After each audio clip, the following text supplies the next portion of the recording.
Good morning, my name is Matvik. Thank you very much for taking time and visiting my YouTube channel. So today I'm going to show you how to format your paper correctly according to the latest APA, that is 7th edition.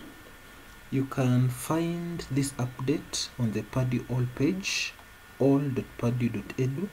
So I have a presentation to aid me. So for the new APA style, this presentation is going to cover the following: the title page, the abstract, the headings, the citation, and references. Since some of the things apply to the 6th edition, we are going to just brush them off. Okay, one of the changes that you're going to realize when formatting your paper according to the new APA 7th edition is the cover page, or the title page.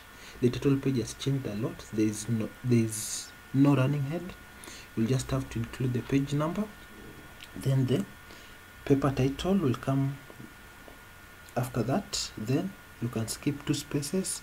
Then the author's name, then the institution affiliation, then the course, then the name of the instructor, then the due date. No running head is required unless it's required by the institution or the instructor. For the APA 7th edition, for the abstract, remember for the 6th edition the abstract needed keywords, but for the 7th edition no abstract is required. Abstract usually provides comprehensive summary of the paper, and it's usually between 150 and 250 words. This is an example, but this was formatted in the 6th edition, and you can see the keywords appear here. So another thing that has changed, or rather you should implement in the 7th edition, is the headings. For the level 1 heading, it has to be centered, bold, and in title case. For level 2 heading, it has to be bold, left aligned, and in title case. The same applies to level 3, level 4, and level 5 headings. So just like in the 6th edition, remember the first paragraph in an APA, when you format your paper according to the APA guidelines, it's regarded as the first paragraph bring an introduction, so there's no need of writing introduction. So this is just an illustration of what we have covered in the previous slides. The in-text citation remains the same.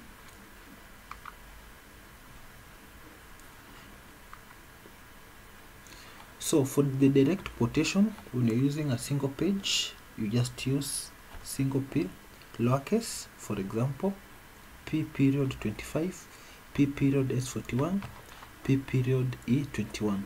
But when you're using multiple pages, you use double P, then period, then you indicate the pages. And when the pages are not continuous, you can always use a comma between the page numbers.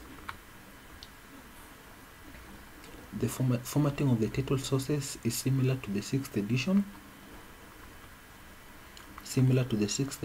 So I'll just brush through. As you can see, the references, this is how the references are going to appear.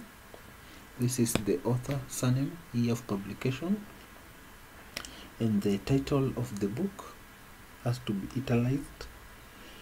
This is the publisher. The same applies to the other ones.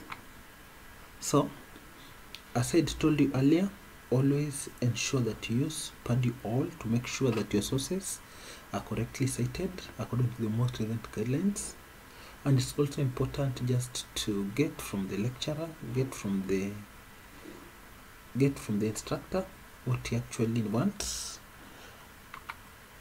So thank you for your time and listening to my presentation.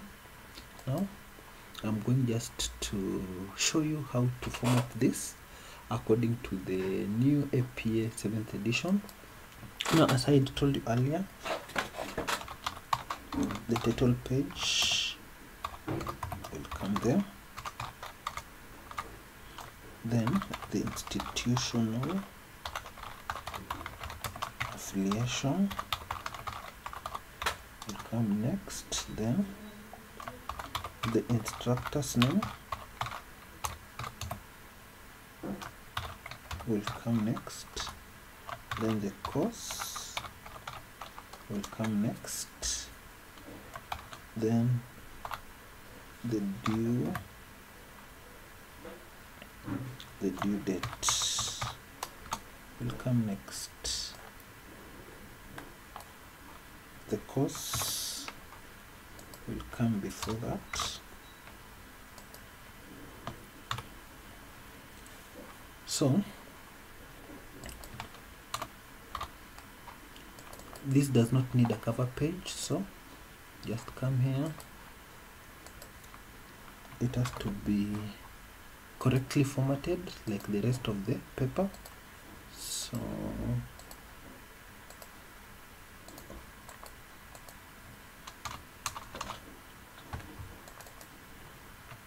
you can select that.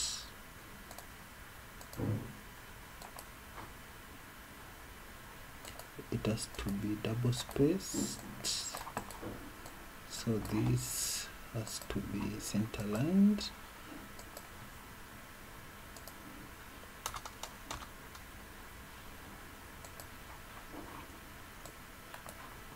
So the theories of life has to be center lined and in bold. That's the level 1 heading. Page break.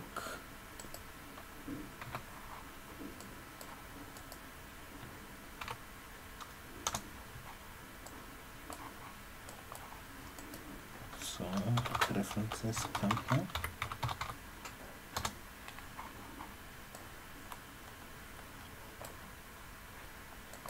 Country for my presentation.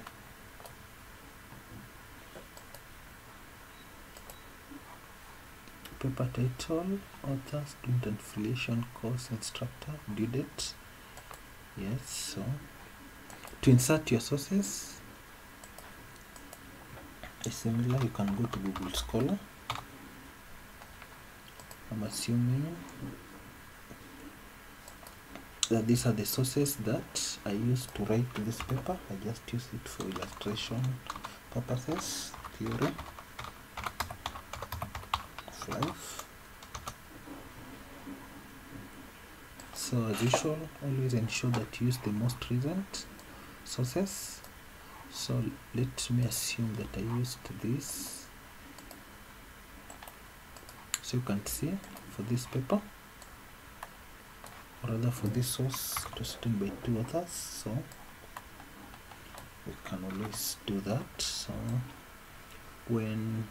let's assume we want to cite this part of the paper, so you can always replace this upstand with and.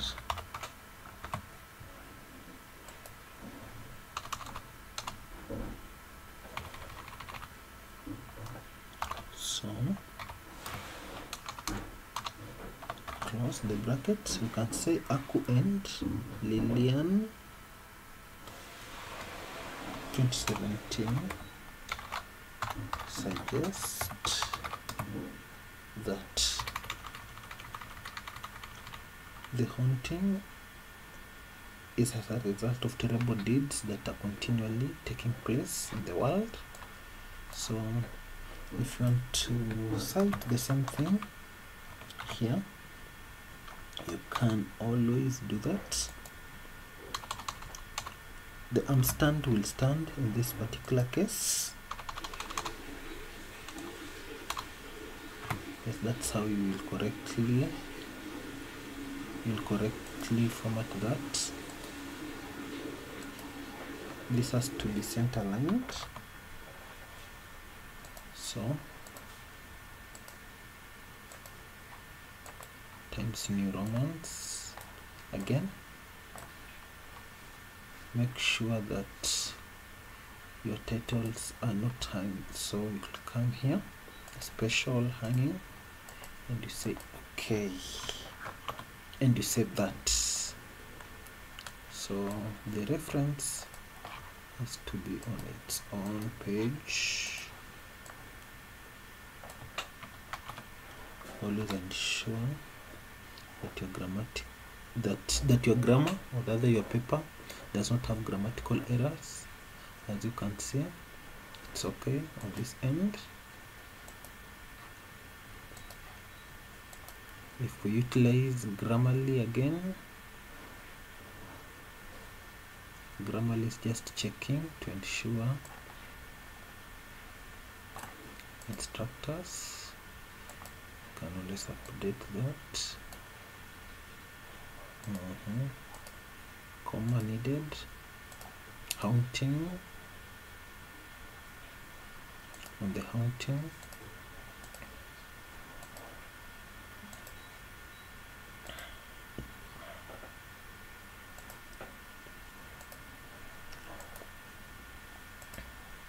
so just ensure that any grammatical error that appear in your paper is resolved, and with that our paper is formatted according to the APA 7th edition. For any question, just comment on the comment section and I'll be able to address it. Thank you for taking time just to watch my video. God bless.